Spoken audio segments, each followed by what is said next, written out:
Morning students, आज हम लोग अर्थमेटिक प्रोग्रेशन पे बात करने वाले हैं। टॉपिक है अर्थमेटिक प्रोग्रेशन माने एपी।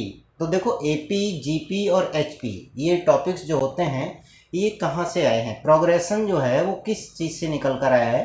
प्रोग्रेशन आया है सीक्वेंस से। A sequence is an arrangement of numbers in a definite order according to some rule, right. एक ऐसा सीक्वेंस नंबर का अरेंजमेंट जो है वो कुछ बेसिक रूल्स पर डिपेंड हो, कुछ रूल्स उसमें अप्लाई किए गए हों, उनके अकॉर्डिंग जो हमारा अरेंजमेंट होता है नंबर्स का उसे हम सीक्वेंस कहते हैं, राइट। और जो एपी है वो एपी क्या है, अर्थमेटिक प्रोग्रेशन का जैसे डेफिनेशन किसी ने पूछ लिया तो आप लोग क्या बताएंगे। An arithmetic progression is a sequence in which terms increase और decrease regularly by the same constant. किसी भी कांस्टेंट के हिसाब से अगर देखा जाए तो जो अपने टर्म्स होंगे वो या तो इंक्रीज हो रहे होंगे या डिक्रीज हो रहे होंगे या फिर सेम हो रहे होंगे। यानी कि हो सकता है कि जीरो का एडिशन है, जीरो का सब्ट्रैक्शन चले इस टर्म पे। देखो यहाँ पे हम लोग कुछ एग्जांपल समझ लेते हैं, ठीक है। कुछ एग्जांपल इस टाइप से हैं, जैसे 1 2 3 4 dot dot dot so on infinity तक ये सीरीज सीक्वेंस जाती है। तो इसमें हमने सीक्वेंस में क्या देखा कि एक एक के गैप से ये नंबर बढ़ रहे हैं, राइट। +1 का एडिशन है। और इसके बाद में यहाँ पे अगर हम देखेंगे दूसरा, तो ये है 4, 9, 14, 19 dot dot dot so on. यहाँ पे हम देख रहे हैं 4 + 5 9, 9 + 5 14, 14 + 5 19 एज सो ऑन। तो इस टाइप से यहाँ पे +5 का एडिशन हो रहा है, यहाँ +1 का एडिशन है, ठीक है। इसी टाइप से जैसे कोई नंबर है -17, -16, -15 dot dot dot so on.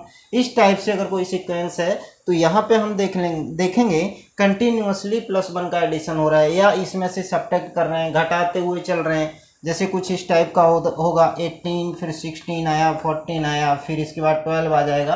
तो ये सब के सब जो सीक्वेंस हैं इनमें एक चीज़ देख रहे हैं कि या तो ये बढ़ते क्रम में सेम गैप के साथ चल रहे हैं या घटते क्रम में चल रहे हैं।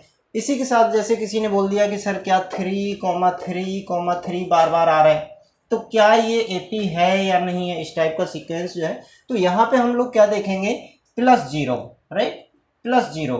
तो जीरो भी एक नेचुरल एक होल नंबर है, ये इंटीजर का भी काम करता है। तो अगर हम देखें कि जीरो एक नंबर है तो उसमें भी आप एडिशन सब्ट्रैक्शन के केस में इसे आगे बढ़ा सकते हैं, ठीक है। चलिए, इसके बाद जैसे नेक्स्ट पॉइंट की हम लोग बात करेंगे। नेक्स्ट पॉइंट में कैसे कि जैसे आपको एक और एग्जांपल जैसे यहाँ दिया है -5 -5 -5। तो ये जितने भी एग्जांपल हमने अभी कराए हैं ये सब एग्जांपल किससे हैं, एपी से हैं। एक ऐसा सीक्वेंस है जिसमें कोई ना कोई रूल लग रहा है, वो भी जोड़ने या घटाने से संबंधित। जोड़ने घटाने मतलब addition subtraction, continuously same constant जोड़ा या घटाया जाए तो ऐसे जो सीक्वेंस बन के रेडी होंगे उन्हें हम लोग एपी कहेंगे, ठीक है। लेकिन अगर जैसे इनमें पावर बढ़ता है, जैसे 2 का पावर 1, 2 का पावर 2, 2 का क्यूब, तो इस टाइप का आप सीक्वेंस जब देखेंगे तो इस टाइप के सीक्वेंस को हम लोग जीपी बोलते हैं, राइट, जियोमेट्रिक प्रोग्रेशन। जीपी में क्या होता है कि जैसे ये लिखा है 1/10, फिर लिखा है 1/10 का स्क्वायर, फिर लिखा है 1/10 का पावर 3, और इस टाइप से आपको बढ़ते क्रम में या घटते क्रम में पावर्स मिलेंगी। तो पावर्स जब घट रहे या बढ़ रहे होते हैं तो इस केस को हम लोग जीपी बोलते हैं। उस प्रोग्रेशन को जीपी बोलेंगे और इसे एपी बोलेंगे। एपी में केवल एडिशन और सब्ट्रैक्शन वगैरह होते हैं, ठीक है। चलिए, नेक्स्ट टॉपिक अब अपना आता है कि जैसे कि हम एपी की बात कर चुके हैं, एपी क्या है, और जो सेम गैप होता है इसको हम लोग कॉमन डिफरेंस बोलते हैं। इसको याद रखेंगे, थोड़ा आगे पढ़ेंगे भी टॉपिक में, लेकिन अभी सबसे पहले हम लोग देख लेते हैं general form of AP, right. General form of AP क्या है। बाय द वे, मान लो जैसे कोई फर्स्ट टर्म है ए, सेकेंड टर्म है A1, थर्ड टर्म है A2, A3, राइट। ये देखो, यहां से देखो A1 A2 A3 A4, right, dot dot dot so on. तो लास्ट में जो पड़ेगा एक टर्म ले लेते हैं, मान लो nth टर्म लास्ट में आ रहा है, n नंबर तक जा रहे हैं हम, तो लास्ट टर्म जो होगा वो क्या होगा, ए एन। लास्ट टर्म ना कहें, इसे क्या कहेंगे, nth टर्म। मान लो 10वें नंबर पे क्या आएगा, 15वें पे क्या आएगा, ऐसे ही 50 n का वैल्यू होगा तो 50 नंबर पे यहाँ पे क्या आ जाएगा, A50 आ जाएगा, है ना। तो ऐसे ही ए एन समझेंगे इसको, ए एन माने nth term of the AP, right. अब जनरल फॉर्म की बात करो तो फर्स्ट टर्म को क्या बोलते हैं, ए। सेकेंड टर्म हमें कैसे मिला था, ये देखो 1 2 3 4 5 dot dot dot so on. 1 ए आ गया, 1 प्लस 1 एक का गैप है, जो गैप है उसे डी बोलेंगे, तो ये हो गया ए प्लस डी, मतलब ए का वैल्यू 1 और डी का वैल्यू 1, ए प्लस 2d, राइट। ए का वैल्यू 1 और डी का वैल्यू 1, तो ये हो जाएगा 2 प्लस 1, ये क्या हो जाएगा, ए प्लस 3d, राइट। तो इसको हम समझेंगे A plus D, A plus 2d, A plus 3d dot dot dot. अब यहाँ पे हम लोग एक चीज को देखेंगे, फर्स्ट टर्म ए हो गया, सेकेंड टर्म हो गया ए प्लस डी, थर्ड टर्म ए प्लस 2d, फोर्थ टर्म ए प्लस 3d, राइट। तो फिफ्थ टर्म माने A5 क्या आएगा, ए प्लस 4d आएगा। मैंने बोला A11 क्या आएगा, ए प्लस 10d आएगा। क्या कर रहे हैं हम लोग, एक डी को कम कर रहे हैं, राइट। ऐसे ही आपसे कहा जाए A15 बताओ तो क्या बताएंगे, ए प्लस 14d, ठीक है। ये चीज बहुत इंपॉर्टेंट है। किसी ने कहा 29th टर्म बताओ, तो 29th का मतलब होता है A29, it means A plus 28d बोलेंगे, एक डी कम करके बोलेंगे, राइट। तो ऐसे ही एक डी अगर कम करके हम यहाँ चला रहे हैं, A1 पे ए लाए, ठीक है, और A2 पे ए प्लस डी लाए, A3 पे ए प्लस 2d लाए, A4 पे ए प्लस 3d लाए, एक डी कम करके चला रहे हैं, तो ए एन पे क्या आएगा, A plus n minus 1 into D, एक डी कम करना है। जैसे n नंबर होंगे तो एक कम करोगे तो n माइनस 1 इंटू डी। इसी चीज को हम लोग बोलते हैं nth टर्म। क्या बोलेंगे, nth term of the AP, right.